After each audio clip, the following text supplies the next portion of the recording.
காதல்.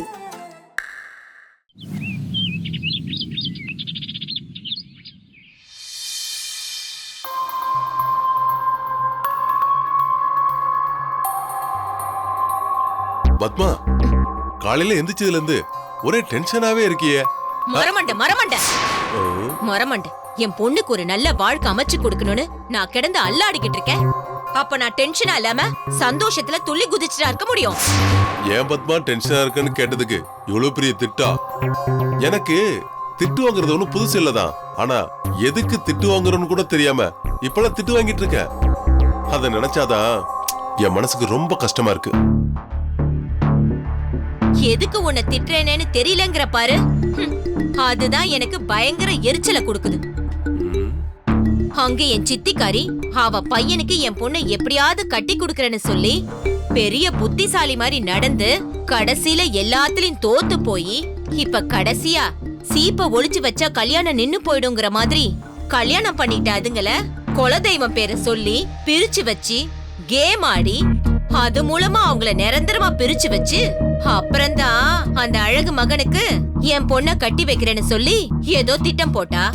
ஆனா அவ போடுற திட்டம் எல்லாம் உடனுக்கு உடனே மண்ணா போகுது. இங்க பாரு பத்மா, இப்ப நீ சொன்ன மாதிரியே நான் ஒரு மரமண்டதான். எனக்கு கொஞ்சம் புரியுற மாதிரி சொன்னா நல்லா இருக்கும். எனக்கு வர கோவத்துக்கு அப்படியே உன் கழுத்தை பிடிச்சு நெரிக்கணும் போல இருக்கியா? பத்மா, நான் எப்பவுமே அப்பாவே தான் பத்மா.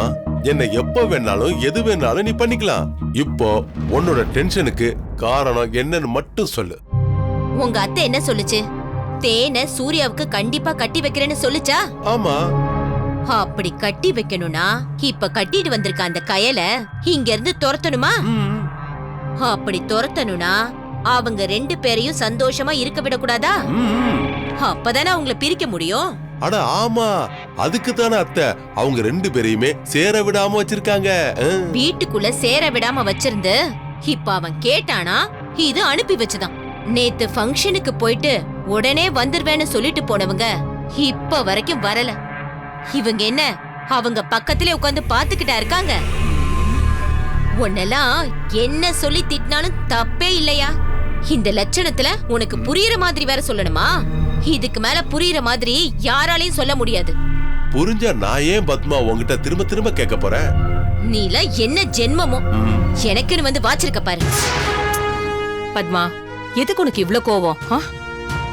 அவரை போட்டு எதுக்கு இப்படி திட்டி பாடுபடுத்துற? எனக்கு இங்க நடக்கிறதெல்லாம் பாக்கும்போது கோவம் பத்திக்கிட்டு தான் வருது. என் கோவத்தை யார்கிட்ட காட்ட முடியும்? அப்படி என்ன கோவப்படுத்துற மாதிரி இங்க நடந்துச்சு?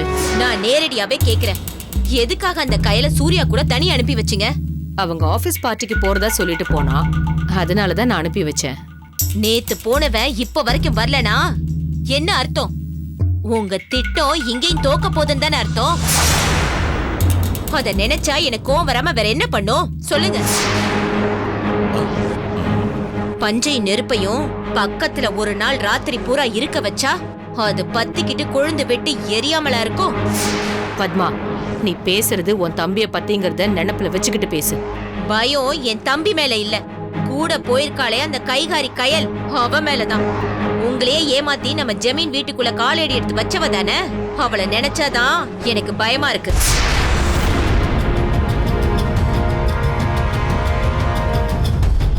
இப்ப புரியுதா சித்தி என்னோட கோவத்துக்கு காரணம்? நீ சொல்றது உண்மைதான். ஆனா எனக்கு என் பையன் மேல நம்பிக்கை இருக்கு. என் பேச்சை மீறி அவன் எதுவுமே பண்ண மாட்டான். நீங்க தான் சித்தி இன்னும் பழைய நம்பிக்கையிலே வாக்கு நம்பிக்கைன்னு தெரியுறீங்க. ஆனா நடக்கிறதெல்லாம் வேற மாதிரி இல்ல இங்க நடக்குது. பத்மா, சூர்யா கார் சத்தம் மாதிரி தான் கேக்குது. அவங்க ரெண்டு பேரும் வந்துட்டாங்கன்னு நினைக்கிறேன்.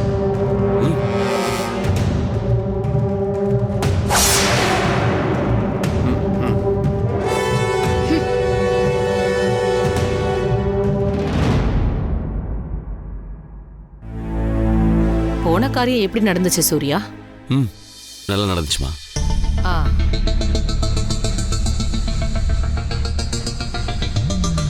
நீ போனாலே நல்லதான் நடக்கும் சூர்யா. பூஜைக்கு நேரமாச்சு, நான் பூஜை பண்ண போறேன். எனக்கும் டிராவலிங் டயர்டா இருக்குமா, நான் கொஞ்சம் ரெஸ்ட் எடுத்துட்டு வந்து பேசுறேம்மா.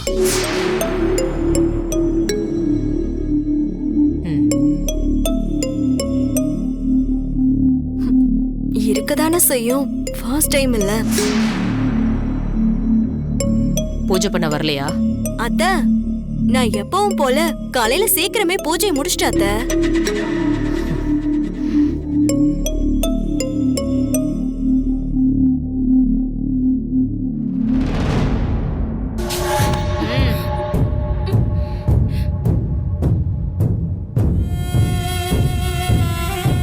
எனக்கு என்ன நடந்துச்சுன்னு தெரிஞ்சுக்க ஆர்வமா நான் பிடிக்க போன சரி, இவங்க எதுக்கு தனியா கூட்டிட்டு போறாங்க?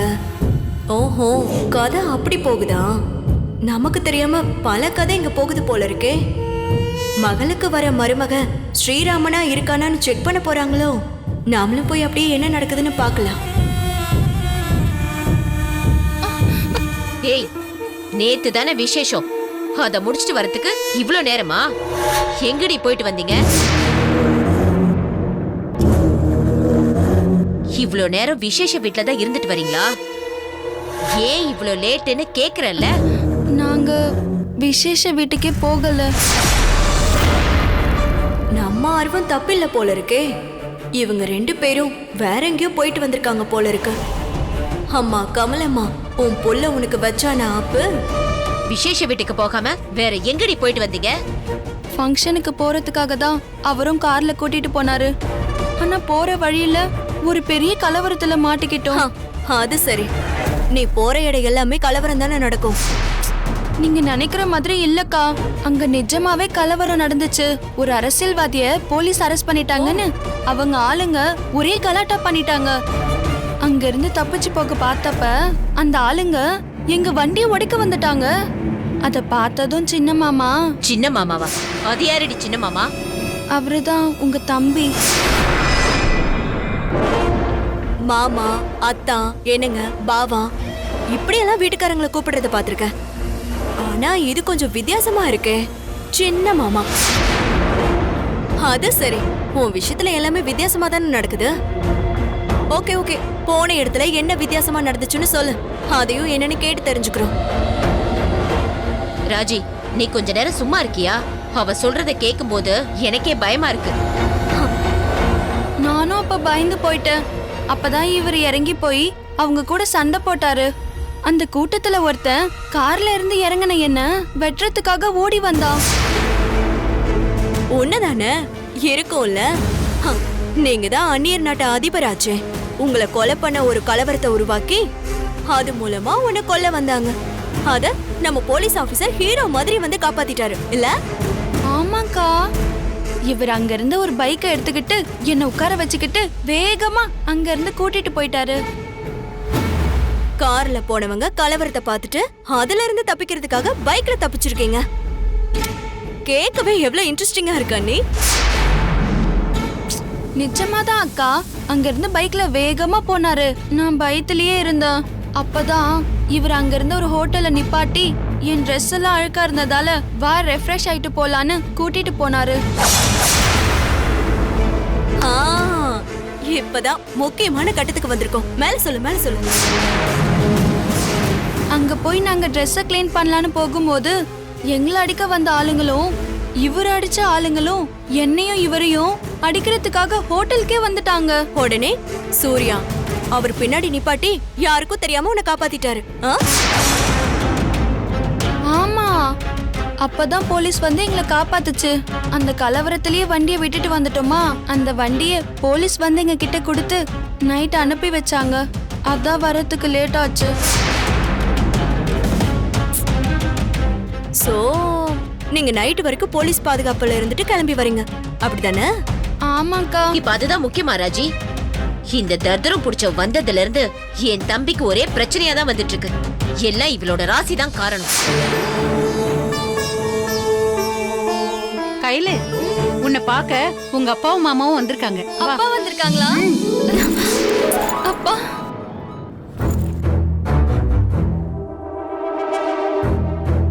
என்ன நீங்க முக்கியமான விஷயத்தை கேட்கறதுக்குள்ள இப்படி ஏன் வாய அடைச்சிட்டீங்களே?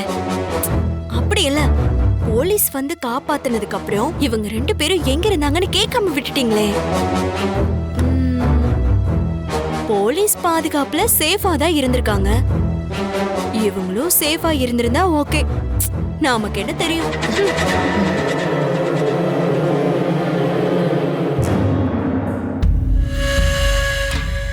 சூர்யா மாப்பிள்ளை வீட்டுக்கு கூட்டு போயிட்டு தடவரல பிரமாதமா பண்ணுவோம் மாமா. நம்ம கையிலுக்கு நம்ம பண்ணாது எப்படி மாமா?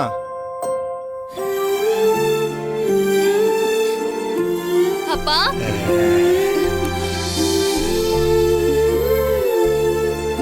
மாப்பிள்ளை இங்க பாருங்க, அப்படியே மதுரை மீனாட்சி அம்மன் அலங்காரத்துல பார்த்த மாதிரியே இருக்கு.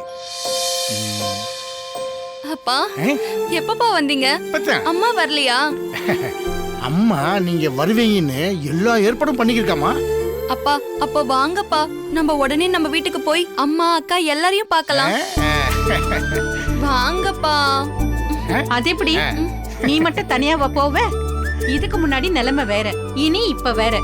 இங்க பாரு கயல், நீ உன்னோட சூர்யாவோட ஜோடியா தான் போகணும். என்ன நான் சொல்றது? அது இன்னும் சின்ன பிள்ளை தானங்க, அதான் விளையாட்டுத்தனமா ஏதோ சொல்லுது. நான் இப்பத்தான் அதுக்கு சொல்லி புரிய வைக்கலாம்னு நினைச்சேன், நீங்க சொல்லிட்டு வந்துட்டீங்க. இத பார்க்கையில இப்ப நீ இந்த உத்தமன் பிள்ளையே இல்ல.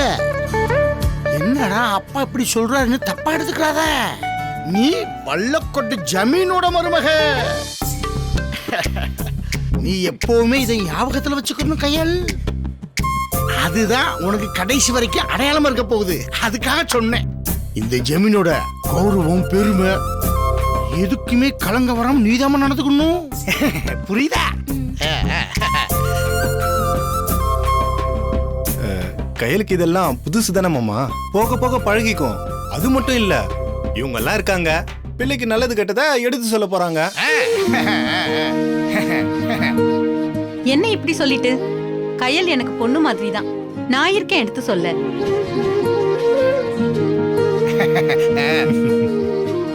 அப்பா வந்திருக்காருன்னா உடனே அப்படியே ஓடி வந்துட்ட. அப்பா இங்கதான் இருப்பாரு, உன்னை கூப்பிடாம போக மாட்டாரு. நீ போய் கமலா அக்கா கிட்ட சொல்லிட்டு நீயும் ரெடியாயி உன் புருஷனும் கிளம்பி உங்க அம்மா வீட்டுக்கு போயிட்டு வாங்க. நீ வா, முதல்ல அக்கா கிட்ட சொல்லிட்டு வரலாம். வா வா.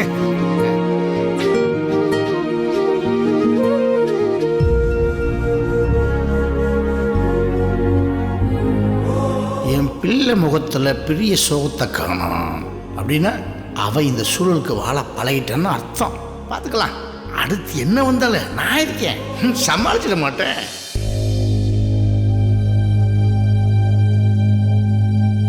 பார்ட்டிக்கு போயிட்டு வந்த சூர்யாவோட முகமும் சரியில்லை, பத்தாததுக்கு பத்மா வேற குண்டை தூக்கி போடுறா.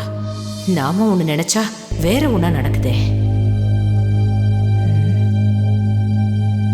அக்கா,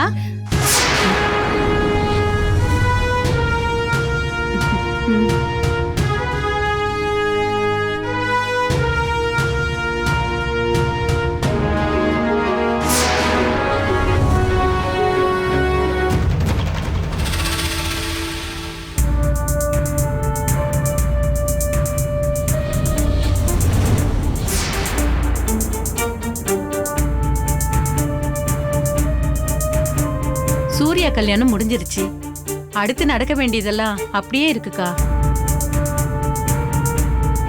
பொதுவா கல்யாணம் முடிஞ்சு மறு வீடு அனுப்புவாங்க. நாம யோசிக்காம இருந்துட்டோம்.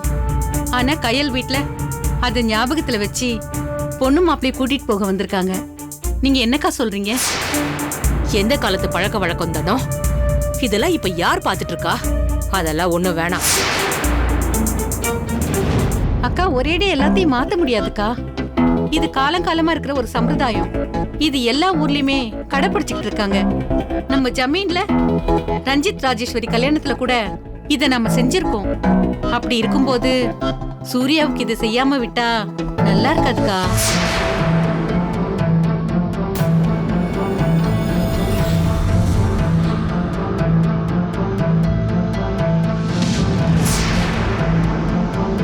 என்னக்கா எதுவுமே சொல்லாம அமைதியா இருக்கீங்க?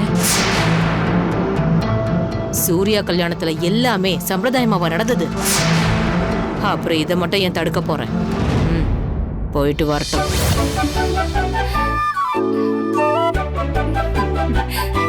அப்படி என்ன கயல், நீ போய் ரெடி ஆகு. மத்ததெல்லாம் நான் பார்த்து ஏற்பாடு பண்றேன். ஏய், ஒரு நிமிஷம் இல்ல. நான் சொல்றத நல்லா கேட்டுட்டு போ. நீ முதல்ல இந்த நகை எல்லாத்தையும் கழட்டி வச்சுட்டு போ. இவ்ளோ நகைய போட்டு உன் வீட்டுக்கெல்லாம் அனுப்ப முடியாது. உங்க அப்பா எல்லாத்தையும் வித்தாலும் வித்துருவான். அப்பேற்பட்ட ஆளு தானே. நான் எதுவும் தப்பா சொல்லலையே. ஊர் பூரா கடனை வாங்கிட்டு எப்படி கட்டுறதுன்னு முழிச்சிட்டு இருக்கான் உங்க அப்பன். அந்த வீட்டுக்கு இவ்ளோ நகையோட போனேன்னு வை, வீணா அப்புறம் வில்லங்கந்தான் வரும். இப்பவே கழட்டி வச்சுட்டு கிளம்பு.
கயல், நீ ரூம்ல போயிரு.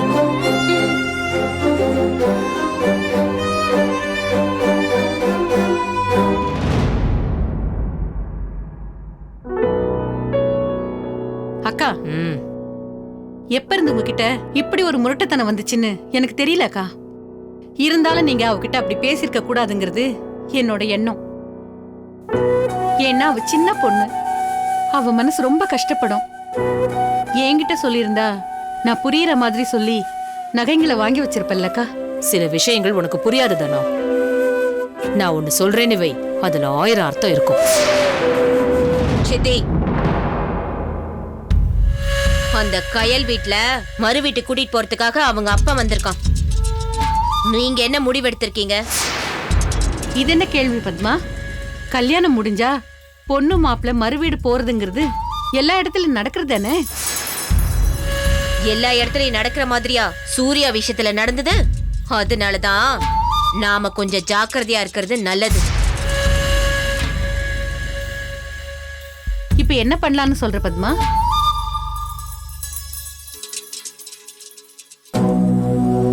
மறு வீட்டுக்கு போகும்போது சூர்யாவை கயல் கூட அனுப்ப வேண்டாம். என்ன பேச்சு இது? மாப்பிள்ளை இல்லாம பொண்ணை மட்டும் அனுப்பி என்ன பிரயோஜனம்? எப்படியும் குலதெய்வ கோயிலுக்கு போகாம அவங்க 2 பேரும் சேரக்கூடாதுன்னு உங்களுக்கே நல்லா தெரியும். அது தெரிஞ்சுதானே அவளை உங்க ரூம்ல தங்க வச்சிருக்கோம். அப்படி இருக்கும்போது இவங்க 2 பேரும் ஒன்னா போறத வச்சு அவங்க அப்பன் ஒரு கிரிமினல் ஏதாவது யோசிச்சு அவங்க 2 பேரையும் சேர்த்து வச்சிட்டானா அப்புறம் தெய்வ குத்தாயிடும்ல. அதுக்காக தான் சொன்னேன். நான் ஒண்ணும் இப்ப வேண்டான்லாம் சொல்லல. நாளை காலையில போய் சூர்யாவளை கூட்டிட்டு வரட்டும். இதனோ அவ சரியா யோசிச்சுதான் சொல்றா. எனக்கும் அவ சொல்றது சரின்னு தான் படுது. இதை எப்படிக்கா சூர்யா கிட்ட சொல்றது? அத நான் பாத்துக்கிறதானோ. முதல்ல நீ அவ போறதுக்கு ஏற்பாடு பண்ணு. போ.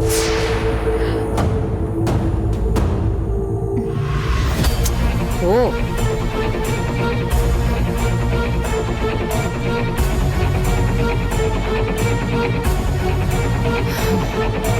இங்க இந்த கிழவிய கூட சமாளிச்சிடலாம் போல இருக்கு. இந்த ஜோசியக்கார கிழவியோட தொல்லை தாங்க முடியலையே. எதுக்கு எடுத்தாலும் சாஸ்திரம் சம்பிரதாயம். முதல்ல இவளுக்கு ஒரு முடிவு கட்டணும்.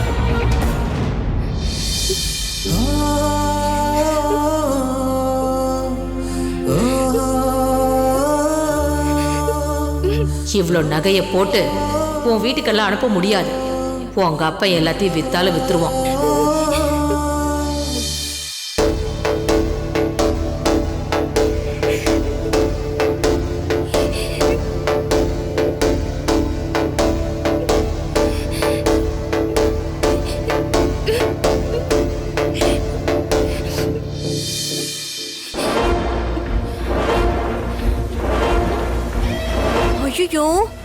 என்னம்மா என்னாச்சு? ஏன் கண்ணுல இவ்ளோ தண்ணி? கண்ணு வேர்க்குதா? தூசி ஏதாவது விழுந்துருச்சா? Are you okay baby? ஏன் கேக்குறேன்னா உனக்கு தான் கண்ணுல கண்ணீர் வராது. நீ தான் இந்த வீட்டு மகாலட்சுமி ஆச்சே. ஒருவேளை அது கண்ணீரா இருந்தா கூட மகாலட்சுமி கண்ணீர் விட்டா வீட்டுக்கு ஆகாதுமா. தொடச்சுக்கோ கண்ணீரை தொடச்சுக்கோ. இன்னும் போக போக நிறைய காத்திருக்கு. நீ உன் தகுதிக்கு மீறின வாழ்க்கை ஆசைப்பட்டுட்ட. அப்ப இந்த மாதிரி அவமானத்தை எல்லாம் நீ அனுபவிச்சுதானே ஆகணும். என்ன அப்படி பாக்குற? இது சும்மா ட்ரெய்லர் தான். மெயின் பிக்சர் இனிமேதான் இருக்கு.